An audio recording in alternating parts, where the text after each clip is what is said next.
हो हो येऊ द्या ना, याच्यानंतर त्यांनी बोलवलंय तर चांगली गोष्ट आहे ना.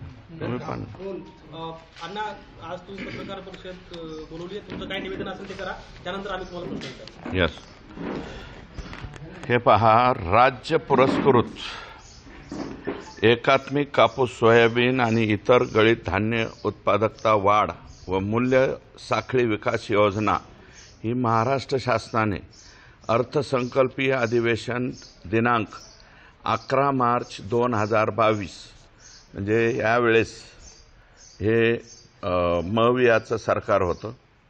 उपमुख्यमंत्री तथा वित्तमंत्री महाराष्ट्र राज्य यांनी या योजनेची घोषणा केली. या योजनेसाठी सन 2022-23, 23-24 आणि 24-25 या 3 वर्षासाठी 1000 कोटी रुपयाची तरतूद करण्याची घोषणा केली. त्यानुसार कृषी विभागाने विद्यापीठातील तज्ज्ञांच्या सहकार्याने मार्गदर्शक सूचना तयार केल्या. या योजनेत सोयाबीन व इतर गळीत व्यवस्थित ऐका बरं, या योजनेत इतर गळीत धान्य आधारित पीक पद्धतीस चालना देऊन शेतकऱ्यांच्या उत्पादकतेमध्ये वाढ करणे, उत्पादकता वाढविणे, सोयाबीन व इतर गळीत धान्य पिकांच्या मूल्य साखळीत चालना देणे, काढणी पश्चात नुकसान टाळण्यासाठी साठवणूक सुविधा म्हणजे गोडाऊन वगैरे, साठवणूक सुविधा सायलो उपलब्ध करून देणे, नवीन तंत्रज्ञान शेतकऱ्यापर्यंत पोहोचविणे, दरातील चढ उतारापासून संरक्षण देण्यासाठी तारण योजने, शेतमाल तारण योजनेची सुविधा उपलब्ध करून देणे, विद्यापीठ, शासकीय संस्था, शेतकरी उत्पादक कंपन्या यांच्यामार्फत बीज उत्पादनाच्या पायाभूत सुविधा उपलब्ध करून देणे, प्रक्रिया व साठवणूक सुविधा उपलब्ध करून देणे, शेतकरी उत्पादक कंपन्यांच्या मूल्य साखळी बळकटीकरणासाठी अनुदान देणे, शेतकरी उत्पादक कंपन्यांना वायदे बाजाराशी जोडणे, वखार महामंडळाशी म्हणजे मी मागा म्हणल्यावर एकत्रित साठवणूक सुविधा निर्माण करणे, कारण दर कमी असताना खरोखरच साठवणूक जर केली तर त्याचा फायदा झाला असता, प्रक्रियाधारकांना योग्य दर्जाचा माल पुरविणे, प्रक्रियेमुळे मिळणाऱ्या मूल्यवर्धनाचा हिस्सा शेतकऱ्यांना मिळवून देणे हे या योजनेचे मुख्य उद्दिष्ट होते. उद्दिष्टाच्या बाबी कोणत्या कोणत्या ठरवल्या? पिकांची उत्पादकता वाढ व शेतकऱ्यांची क्षमता बांधणे, याच्यात प्रात्यक्षिक, शेतीशाळा, प्रशिक्षण, प्रक्षेत्र भेटी, प्रचार प्रसिद्धी. याच्यामध्ये कापूस 256 कोटी आणि सोयाबीन आणि अन्य तेलबिया 294 कोटी, असे 550 कोटी रुपये. आणि बियाणे साखळे बळकटीकरण हे फक्त कृषी विद्यापीठाला वगैरे देण्यासाठी कापसाला 15 लाख, सोयाबीनला 35 लाख, असे 35 कोटी, 35 लाख आलं, 15 कोटी आणि 35 कोटी असे 50 कोटी. आणि 3 मूल्य साखळी विकास, शेतकरी उत्पादक कंपनी स्थापना व बळकटीकरण म्हणजे फार्मर प्रोड्युसर कंपन्या बळकटीकरण करणे, क्लिनिंग ग्रेडिंग युनिट, गोदाम, सायलो, साठवणूक शेड, तेल घाणे प्रक्रिया युनिट, जैविक निविष्ठा निर्मिती युनिट, बीज प्रक्रिया युनिट, सोयाबीन इत्यादी.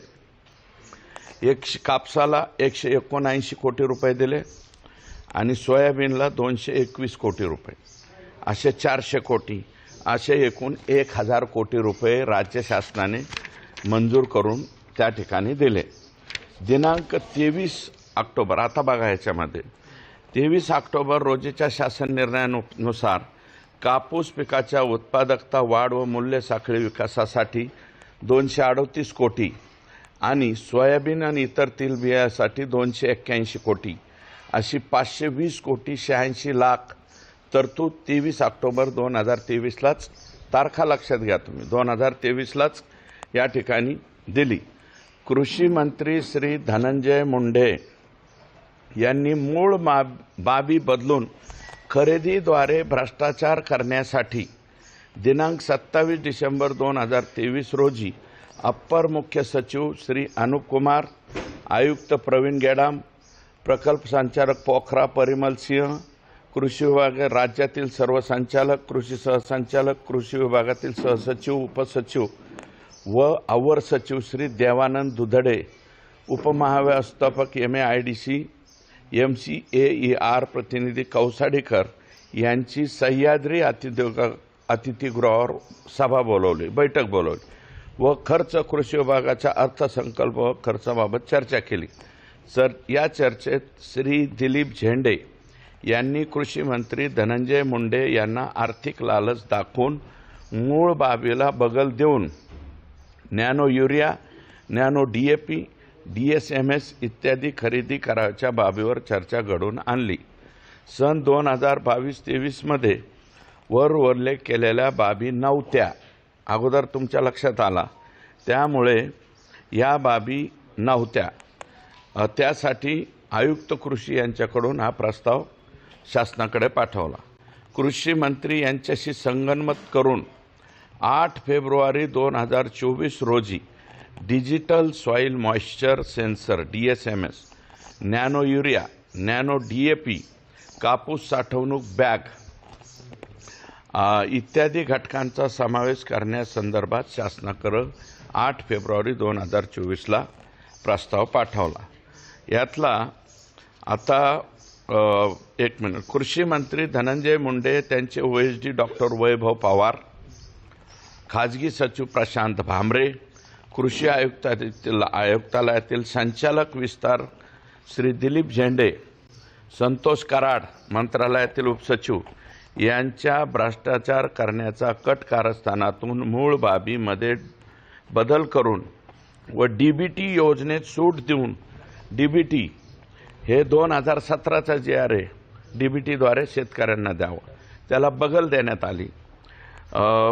DSMS, nano urea, nano DAP, कापूस साठवणूक बॅग, गोगल गायीचा प्रादुर्भाव रोखण्यासाठी वापरण्यात येणारे कीटकनाशक मेटाल्डिहाइड, बॅटरी ऑपरेटेड फवारणी पंप हे पुढे तुमच्या लक्षात येईल.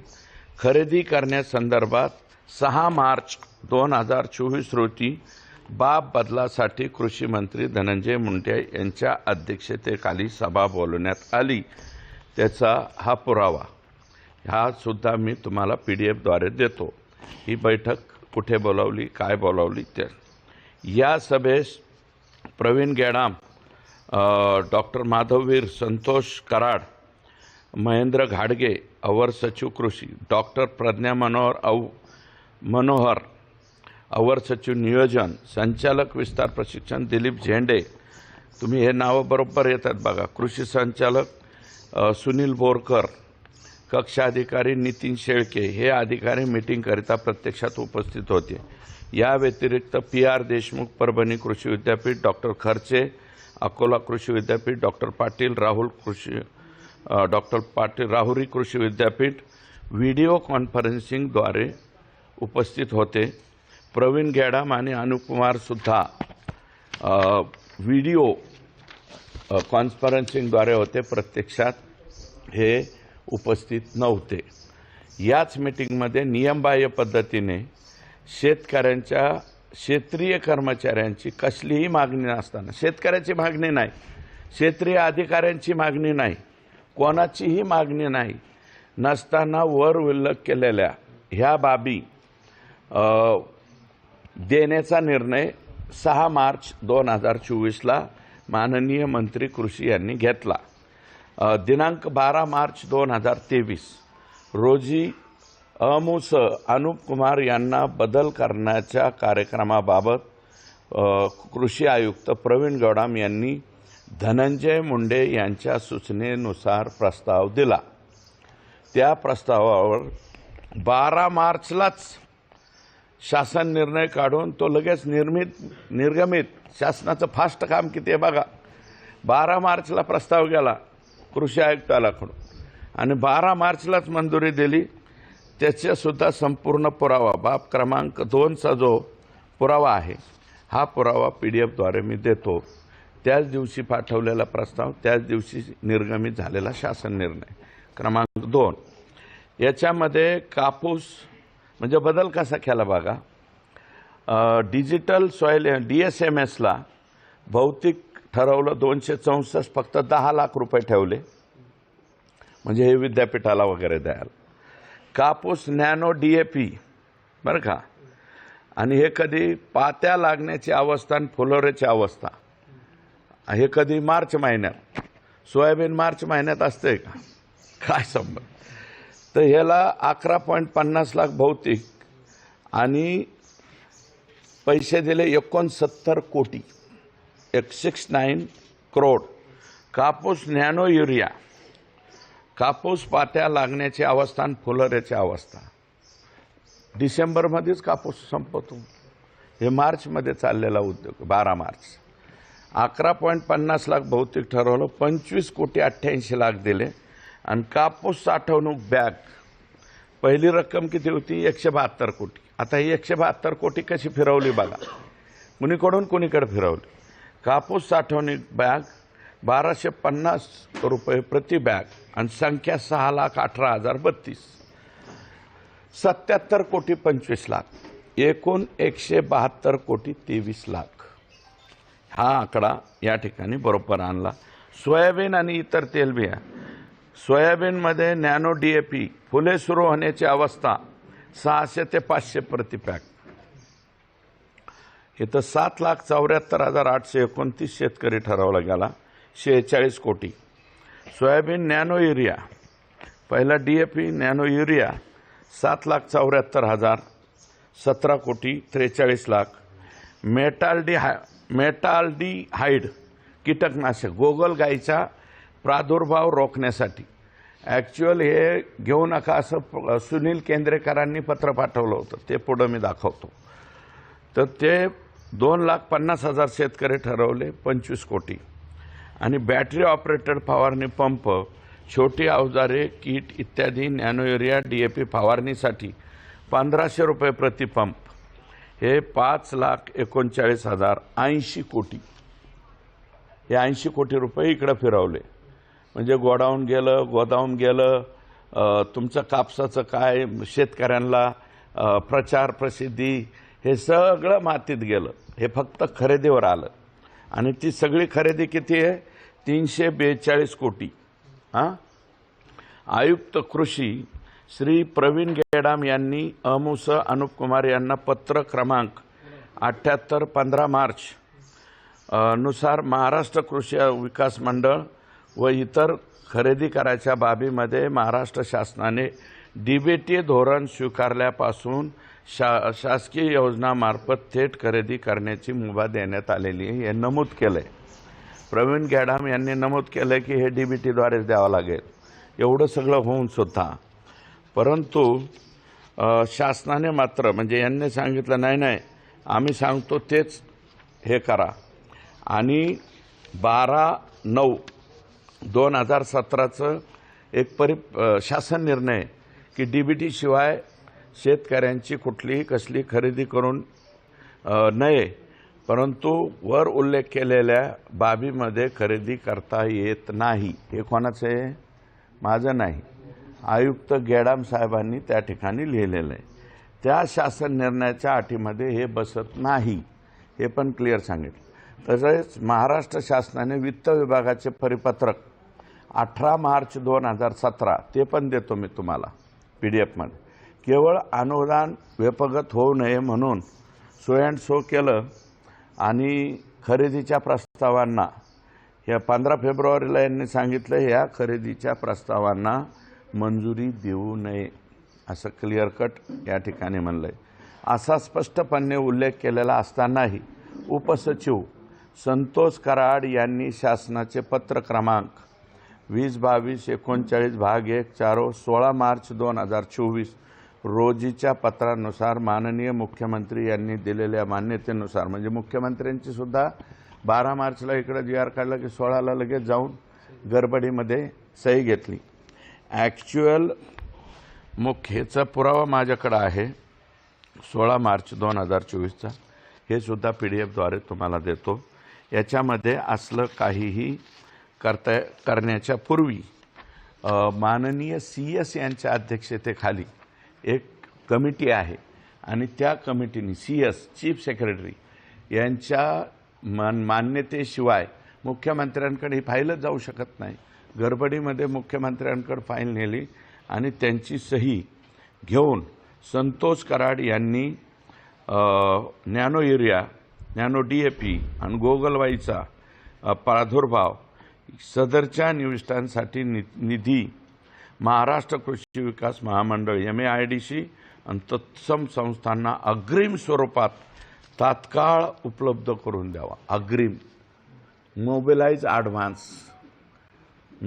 ॲडव्हान्स देण्याचा. आणि बाब क्रमांक मी दिले ना आता तुमच्याकडं 3 ही तुमच्याकडं दिलेली आहे. वरील एक निविष्ठा घटकांच्या पुरवठ्यासाठी 12 सप्टेंबर 2017 शासन निर्णयाने इतर कीटकनाशके, सूक्ष्म सिंचनाची साधने, सिंचनाची निविष्ठांचा पुरवठा करावयाच्या ऐवजी अनुदानाची रक्कम बँक खात्यात रोख जमा करण्याचा शासन निर्णयातील तरतुदी सूट देण्यात येत आहे अशी ऑर्डर त्या ठिकाणी काढली. आता पुरावा क्रमांक 4 हा सुद्धा मी आपल्याकडे देतो. याच्यामध्ये काय म्हणलंय की 14 फेब्रुवारी 2024च्या खरेदीबाबतच्या तरतुदीस सूट देण्यात येत आहे, परंतु नियोजन विभागाच्या 12/4/2018 नुसार DBTमधून सूट मिळवण्यासाठी मुख्य सचिव यांच्या अध्यक्षतेखाली छाननी समिती स्थापन करून, जर सूट द्यायची असेल स्थापन करून त्यांच्या निर्देशानुसार DBTमधून सूट मिळवण्याकरता माननीय मुख्यमंत्री यांची परवानगी आवश्यक असताना देखील अशा प्रकारची परवानगी घेण्यात आलेली नाही. माननीय मुख्यमंत्र्यांच्या हे पण तुम्हाला मी देतो. CS यांची परवानगी घ्यायला पाहिजे होती, ती परवानगी घेतलेली नाही. डायरेक्ट CM साहेबांची सही आली. पुरावा क्रमांक 5 अग्रिम मागणी केलेली. यांनी कितीला केली? 121 कोटीची मागणी केली MAIDC. 121 कोटीची निधी मागणारं पत्र कधी दिलंय? 15 मार्चलाच बरं का. आणि लगेच 15 मार्चला अग्रिम देण्याचे आदेशसुद्धा काढले. देवानंद दुधडे विकास महामंडळाचे. त्याच्यानंतर सन 23-24च्या परत किती पैसे मागितले? 28 मार्चला पैसे मागितले, 31 मार्चला लगेच दिले. 143 कोटी रुपये अग्रिम कृषी आयुक्तालयाकडील मंजुरी आदेश दिनांक 31 मार्च. पैसे कधी दिले? 28 मार्चला मागितले, 31 मार्चला देऊन टाकले. लगेच पैसे देऊन टाकले. दिनांक 20 ऑगस्ट 2024 रोजी तत्कालीन कृषी मंत्री धनंजय मुंडे यांच्या अध्यक्षतेखाली मंत्रालय मुंबई येथे कापूस सोयाबीन ही जी बैठक झाली होती, या बैठक संपन्न झाली. जयश्री भोज सचिव कृषी, आता सचिव बदलले. व्ही राधा बदलल्या, गेडाम साहेब बदलले, अनुप कुमार बदलले, रवींद्र बिनवडे बदलले. म्हणजे जे अधिकारी यांना आडवं पडेल त्याला लगेच बाजूला काढला. संतोष कराड उपसचिव, ह्यातले काही नावं वारंवार येत आहेत. उपसचिव कृषी विनय कुमार आवटे, संचालक कृषी महेंद्र घाडगे, हे मंत्रालयातील कृषी मंत्री यांच्या समवेत व्हिडिओ कॉन्फरन्सद्वारे रवींद्र बिनवडे, सहसंचालक विस्तार सुनील बोरकर, राहुरी, अकोला, परभणी हे सगळे उपस्थित होते. 300 कोटी या सभेमध्ये 300 कोटीपेक्षा जास्त निधीची आवश्यकता असल्याने कृषी मंत्री धनंजय मुंडे यांनी 10 ऑक्टोबर 2024च्या 100% अनुदानावर थेट वितरित करण्याकरता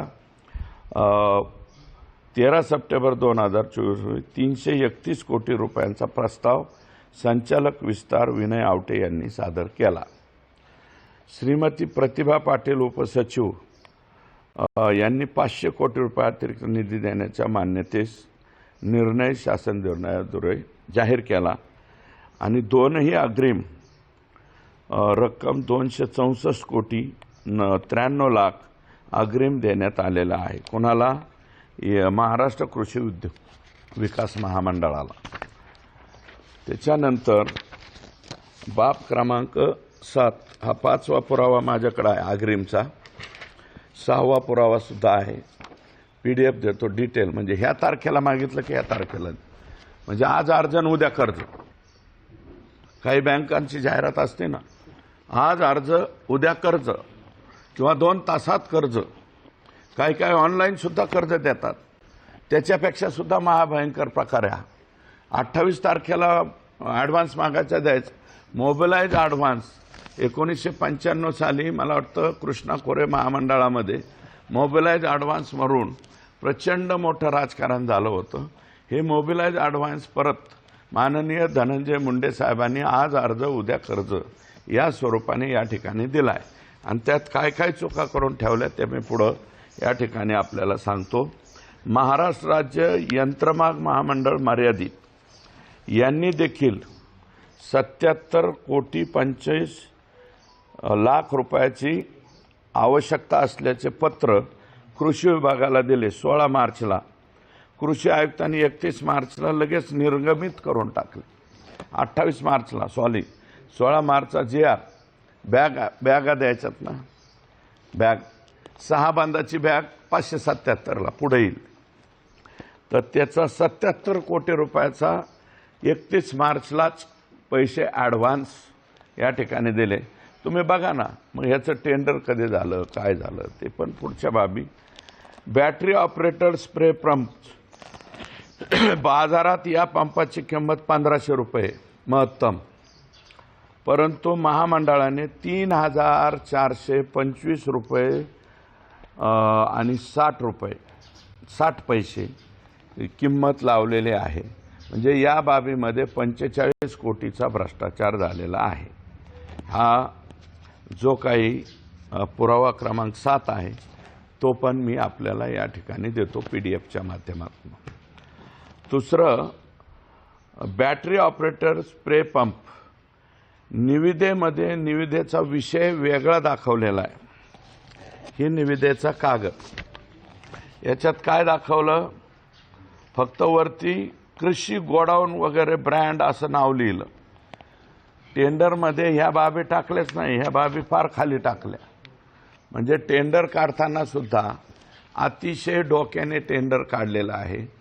त्याचा पुरावा हा माझ्याकडे आहे. या टेंडरमध्ये नॅनो युरिया बॅग किंवा काही असा काहीही समावेश नाही. हे टेंडर काढताना सुद्धा कोणालाही काही कळू नये अशा पद्धतीचं हे टेंडर काढलेलं आहे. ठराविक लोकांना MAIDC ते चालवणारे अधिकारी, कृषी विभागातले काही ठराविक अधिकारी ज्यांच्या पोस्टिंगच्या आकडे मी तुम्हाला सांगतो.